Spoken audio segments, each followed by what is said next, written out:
अगर आपने हमारे YouTube चैनल को अब तक सब्सक्राइब नहीं किया है तो आपको यहाँ सब्सक्राइब बटन दिख रहा है, इस पर आप क्लिक कीजिए और हमें सब्सक्राइब कर लीजिए। और साथ ही साथ इसके सामने एक नोटिफिकेशन बेल आ रहा है, उसे भी आप इनेबल कर दीजिए ताकि आपको तुरंत नोटिफिकेशन मिले जब भी हम कोई नई वीडियो अपलोड करें।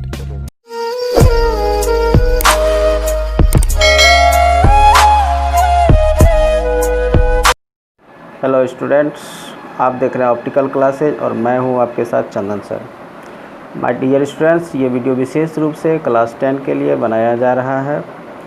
इसमें हम लोग अभी संधि के बारे में पढ़ रहे हैं।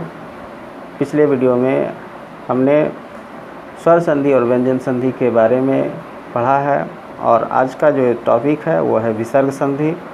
माय डियर स्टूडेंट्स, सबसे पहले हम लोग विसर्ग संधि की परिभाषा को समझते हैं। परिभाषा कहता है कि विसर्ग के बाद कोई स्वर या व्यंजन वर्ण रहने से जो विकार होता है उसे विसर्ग संधि कहते हैं। आपने देखा कि विसर्ग के बाद यदि कोई स्वर या व्यंजन रहे और उससे जो विकार होगा यानी उससे जो परिवर्तन होगा उसे हम लोग विसर्ग संधि कहते हैं। यहाँ पर एग्जाम्पल के लिए देख पाएंगे आप, पुरः जोर हितः से पुरोहितः बना है, प्रियः जोर छात्रः से प्रियः छात्रः बना है। आप देखिए यहाँ पर विसर्ग की जगह पर ओकर आया है और दूसरे में विसर्ग की जगह पे तल विस्व आया है। तो ये बता रहा है विसर्ग संधि कि विसर्ग के बाद कोई स्वर या व्यंजन रहने से जो विकार होता है उसे विसर्ग संधि कहते हैं। स्टूडेंट्स, अब हम लोग बारी बारी से विसर्ग संधि के एक एक सूत्र पर चर्चा करेंगे। पहला सूत्र आप देख पाएंगे, सूत्र का नाम है विसर्जनीयस सह। यह सूत्र ये बताता है कि विसर्ग के बाद च या छ रहने से विसर्ग का तालव स, ट या ठ रहने से विसर्ग का मूर्धन्य स और त या थ रहने से विसर्ग का दंत स हो जाता है। यथा आप देख पाएंगे, निह जोर चलह से निश्चलः बना है, निह जोर छलह से निश्चलः बना है, धनुः जोर टंकारः से धनुष टंकारः बना है, लुप्त जोर ठकारः से लुप्तस ठकारः बना है, इतः जोर ततः से इतस ततः बना है। माय डियर स्टूडेंट्स, आप देख पाएंगे यहाँ पर कि जो भी विसर्ग है वो तालव स, मूर्धन्य स, दंत स इसमें बदला हुआ है। स्टूडेंट्स, दूसरा सूत्र कहता है वासरी। दूसरा सूत्र का नाम है वासरी। ये सूत्र यह बताता है कि विसर्ग के बाद तालव स, मूर्धन्य स, दंत में स में से कोई वर्ण हो तो विसर्ग का विकल्प से वही सकार हो जाता है। यथा आप देखिए, रामः जोर सेते से रामस्येते, निह जोर संदेह से निह संदेह, शिव जोर षष्ठः से शिव षष्ठः। स्टूडेंट, आप देख पाएंगे कि विसर्ग के बाद जो भी स आया हुआ है उसी स का सकार हुआ है। जैसे रामा सेते में तालव स आया है तो तालव स का पुनरावृत्ति हुआ है। उसी तरह से निसंदेह में आप देखेंगे कि दंत स का ही पुनरावृत्ति हुआ है विसर्ग के लिए। तो इस तरह से वासरी काम करता है। अगला सूत्र आप स्टूडेंट देखेंगे, इसका नाम है हसी चौ।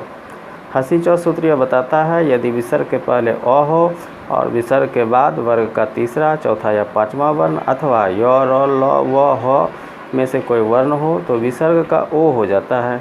यथा देखिए, मनः जोर रथः से मनोरथः, पयः जोर दा से पयोदः, सरः जोर वरः से सरोवरः, पयो जोर धरः से पयोधरः, यशः जोर धरा से यशोधरा, पुरः जोर हितः से पुरोहितः बना है।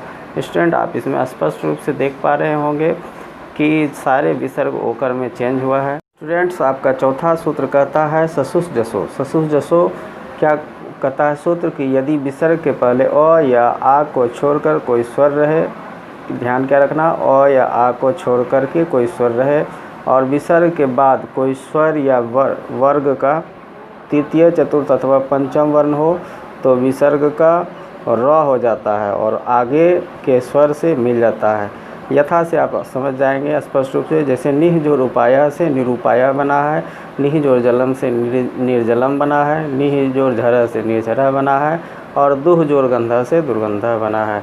स्टूडेंट, इसमें आप देखिए कि जो वर्ण आए हैं ओ या आ को छोड़ करके आए हैं और विसर्ग का र हुआ है और आगे के स्वर में मिल गया है। यानी विसर्ग के बदले जैसे निह जोर उपाया से समझें, विसर्ग के बदले र लाए और ऊ जो हर्षुकर है वो निरूपाया में बदल चुका है।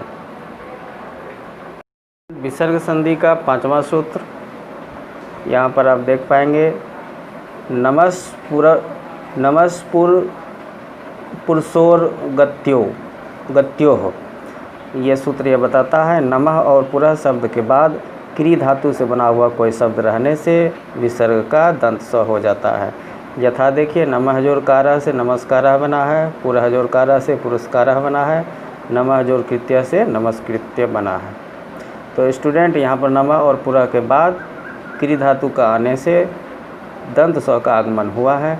आप इस पर गौर करेंगे। अगला सूत्र है 6 नंबर का, इदु दुप धस्य चा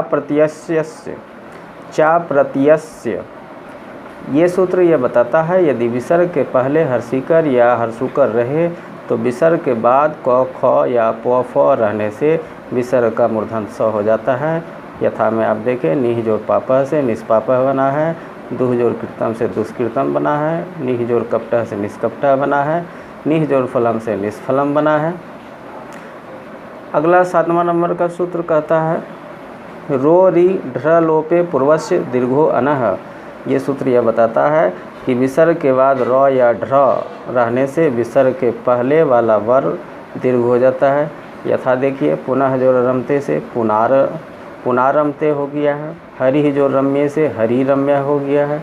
जो आगे का शब्द जैसे आगे और देख लेते हैं, निह जोर रसः से निरसः बना है, निह जोर रोगः से निरोगः बना है। आप निरोगः पर ध्यान देंगे कि 9 में हर्षिकर था और जब वर्ण बन के आया है तो 9 में दीर्घिकर है, तो यही वर्ण जो है स्वर जो हर्षिकर था वो दीर्घिकर में बदल गया है, यानी दीर्घ हो गया है।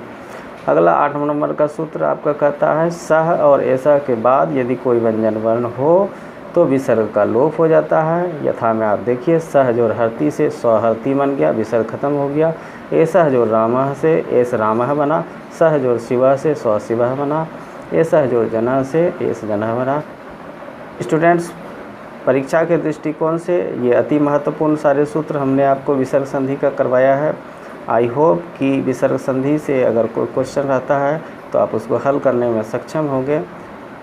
यदि और भी किसी को कोई डाउट रह गया है, कोई प्रश्न पूछना है, तो आप कमेंट कीजिए, मैं उसका रिप्लाई दूंगा। Thank you for watching.